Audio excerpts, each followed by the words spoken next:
Hello students, Navodaya ওয়ার্ল্ডের পক্ষ থেকে আমি সালমিনা উইন একাডেমিতে সবাইকে স্বাগত।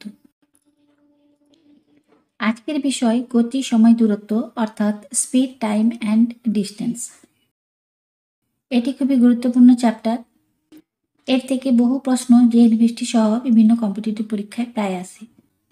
প্রথমে আমরা এই চ্যাপ্টারটির কনসেপ্টটাকে ভালো করে ক্লিয়ার করে নেব, তারপরে এর সূত্রগুলো আলোচনা করব এবং সবশেষে দেখে নেব এর কয়েকটি উদাহরণ। তাহলে চলো শুরু করা যাক। মনে করো তুহিন এ থেকে বিতে গেছে। এখানে এ থেকে বি এর একটি নির্দিষ্ট দূরত্ব পাবো, আবার এই নির্দিষ্ট দূরত্ব যেতে একটি নির্দিষ্ট সময় পাবো। তাহলে এক্ষেত্রে দূরত্ব ও সময় পেয়ে গেলাম। এবারে জেনে নেব গতিবেগ। গতিবেগ হলো একক সময়ে কোনো বস্তুর অতিক্রান্ত দূরত্ব, অর্থাৎ গতিবেগ সমান দূরত্ব বাই সময়।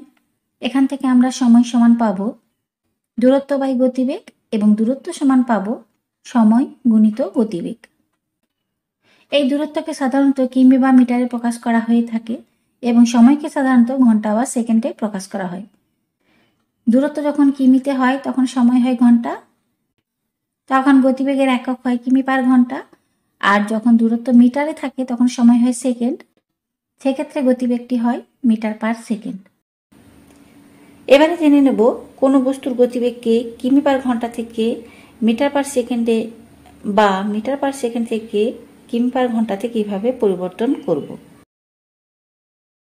মনে রাখবে, কিমি পার ঘন্টা থেকে যখন গতিবেগকে মিটার পার সেকেন্ডে পরিবর্তন করবে তখন 5/18 দিয়ে গুণ করতে হবে এবং মিটার পার সেকেন্ডকে যখন কিমি পার ঘন্টাতে পরিণত করবে তখন 18/5 দিয়ে গুণ করতে হবে। এবারে দেখে নেব কয়েকটি উদাহরণ। ধরো দেয়া আছে 25 মিটার পার সেকেন্ডকে কিমি পার ঘন্টাতে প্রকাশ করতে হবে। এক্ষেত্রে 25কে 18/5 দিয়ে গুণ করব। এবার এটিকে কাটাকাটি করে নেব, সমান পাবো 90 কিমি প্রতি ঘন্টা। আবার ধরো দেওয়া আছে 180 কিমি প্রতি ঘন্টাকে মিটার পার সেকেন্ডে প্রকাশ করতে হবে। এক্ষেত্রে 180কে 5/18 দিয়ে গুণ করব। এবারে এটিকে কাটাকাটি করে নেব, সমান পাবো 50 মিটার পার সেকেন্ড। এখানে একটি ছোট্ট ট্রিক্স তোমাদের বলে দিই। যখন ছোট একক থেকে বড় এককে যাবে সেক্ষেত্রে বড় সংখ্যাটি দিয়ে গুণ করবে, আবার যখন বড় একক থেকে ছোট এককে যাবে সেখানে ছোট সংখ্যা দিয়ে গুণ করবে। যেমন এখানে দেখো বড় এককে যাওয়ার জন্য বড় সংখ্যা দিয়ে গুণ করেছি, আবার এখানে দেখো ছোট এককে যাওয়ার জন্য ছোট সংখ্যা অর্থাৎ 5/18 দিয়ে গুণ করেছি। এরপরে জেনে নেব আপেক্ষিক বেগ অর্থাৎ রিলেটিভ স্পিড সম্পর্কে। দুটি গতিশীল বস্তুর একটির সাপেক্ষে অপরটির বেগকে আপেক্ষিক গতিবেগ বলে। মনে রাখবে, যখন দুটি গতিশীল বস্তু একই অভিমুখে যাবে তখন তাদের আপেক্ষিক গতিবেগ হবে বস্তু দুটির গতিবেগের বিয়োগফল, এবং যখন দুটি বস্তু পরস্পরের বিপরীত অভিমুখে যাবে তখন তাদের আপেক্ষিক গতিবেগ হবে গাড়ি দুটির গতিবেগের যোগফল। এর একটি উদাহরণ নিই। একটি ট্রেন 40 কিমি প্রতি ঘন্টা বেগে চলে এবং এক ব্যক্তি একই দিকে ট্রেনের সমান্তরালভাবে 25 কিমি প্রতি ঘন্টা বেগে চলে। যদি ট্রেনটি সেই ব্যক্তিকে 36 সেকেন্ডে অতিক্রম করে তবে ট্রেনের দৈর্ঘ্য কত হবে? এক্ষেত্রে ট্রেন এবং ওই ব্যক্তিটি একই অভিমুখে যাচ্ছে, অর্থাৎ এদের আপেক্ষিক গতিবেগ হবে এই দুটি গতিবেগের বিয়োগফল, সমান 40 বিয়োগ 25 সমান পাবো 15 কিমি প্রতি ঘন্টা। এবার এখানে যেহেতু সময়টা সেকেন্ডে আছে তাই আমরা এই 15 কিমি প্রতি ঘন্টাকে মিটার পার সেকেন্ডে করে নেব। তাহলে এখানে সমান পাবো 15 গুণিত 5/18 মিটার প্রতি সেকেন্ড। এবারে এখানে এই দূরত্ব অর্থাৎ ট্রেনের দৈর্ঘ্যটি হবে আপেক্ষিক গতিবেগ গুণিত সময়, সমান পাবো 15 গুণিত 5/18 গুণিত 36। এবার এটিকে কাটাকাটি করে নেব, সমান পাবো 150 মিটার। আরও একটি উদাহরণ নিই। একটি ট্রেন এই স্টেশন থেকে 16 কিমি প্রতি ঘন্টা বেগে ছাড়ে। ঠিক একই সময়ে অপর একটি ট্রেন স্টেশন বি থেকে 21 কিমি প্রতি ঘন্টা বেগে ছাড়ে। যদি এ এবং বি এই দুটি স্টেশনের মধ্যে দূরত্ব 444 কিমি হয়, এখন এ স্টেশন থেকে কত দূরত্বে ট্রেন দুটি মিলিত হবে? এক্ষেত্রে ট্রেন দুটি যেহেতু পরস্পরের বিপরীত অভিমুখে যাচ্ছে তাই ট্রেন দুটির আপেক্ষিক গতিবেগ হবে ট্রেন দুটির গতিবেগের যোগফল, সমান পাবো 16 যুক্ত 21 সমান 37 কিমি প্রতি ঘন্টা।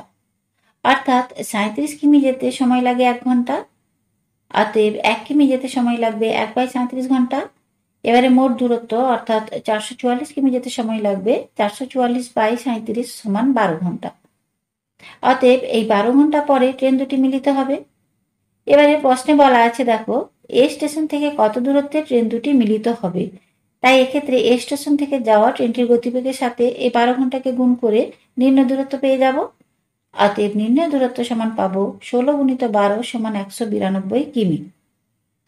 এই প্রসঙ্গে জেনে রাখো, যদি বি স্টেশন থেকে কত দূরত্বে ট্রেন দুটি মিলিত হবে বলা থাকতো, তখন বি স্টেশন থেকে যাওয়া ট্রেনের যে গতিবেগ আছে সেই গতিবেগের সাথে এই 12কে গুণ করতে হতো। সেক্ষেত্রে উত্তর হতো 21 গুণিত 12 সমান 252 কিমি। এবারে পরের সূত্রটি জানি। যখন কোনো গাড়ি কোনো টেলিগ্রাফ পোস্ট বা কোনো কুটি বা স্টেশনে দাঁড়িয়ে থাকা কোনো ব্যক্তি বা কোনো গাছকে অতিক্রম করে, তখন অতিক্রান্ত দূরত্ব হবে গাড়িটির নিজের দৈর্ঘ্য।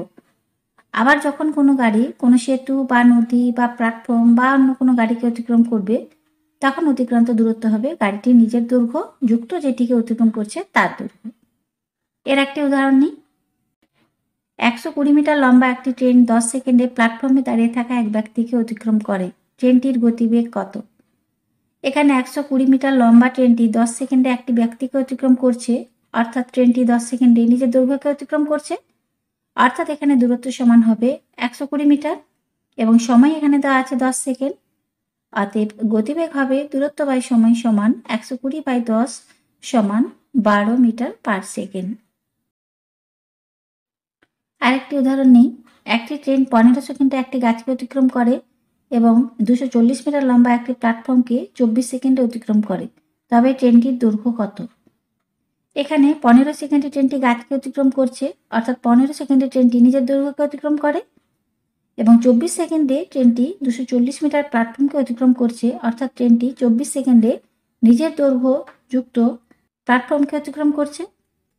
এখন ধরি ট্রেনটির দৈর্ঘ্য হচ্ছে এক্স মিটার, তাহলে 15 সেকেন্ডে ট্রেনটি যায় এক্স মিটার, আবার 24 সেকেন্ডে ট্রেনটি যায় 240 যুক্ত এক্স মিটার, 1 সেকেন্ডে ট্রেনটি যাবে 240 যুক্ত এক্স বাই 24, অতএব 15 সেকেন্ডে ট্রেনটি যাবে এক্স যুক্ত 240 গুণিত 15/24।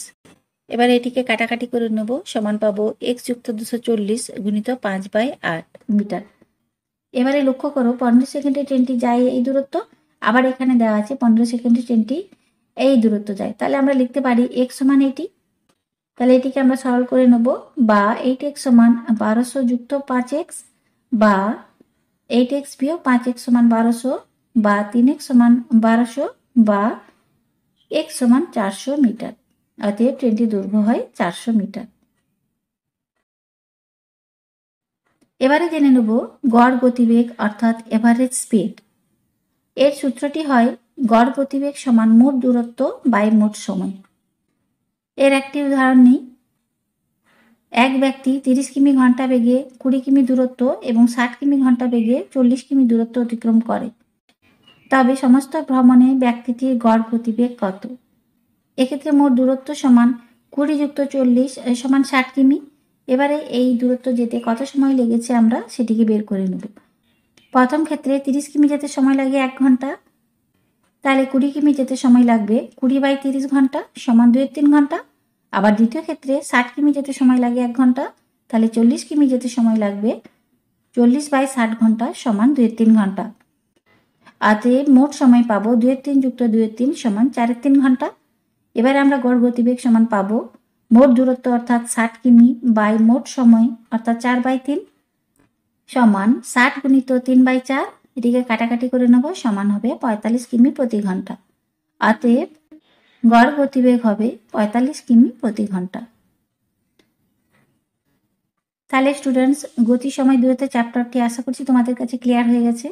এবারে এই চ্যাপ্টারের উপর 2000 থেকে 2023 সাল পর্যন্ত যে অঙ্কগুলি জিএনবিএসটিতে পড়েছে সেই অঙ্কগুলি সমাধান আমি একটি ভিডিওর মাধ্যমে করে রেখেছি। আমি এই ভিডিওটির লিঙ্ক তোমাদের ডেসক্রিপশন বক্সে দিয়ে দেবো, সেখান থেকে তোমরা দেখে নিও। আজকে এতটাই, পরের পর্বে আবার দেখা হবে। ভালো থেকো সবাই, ধন্যবাদ।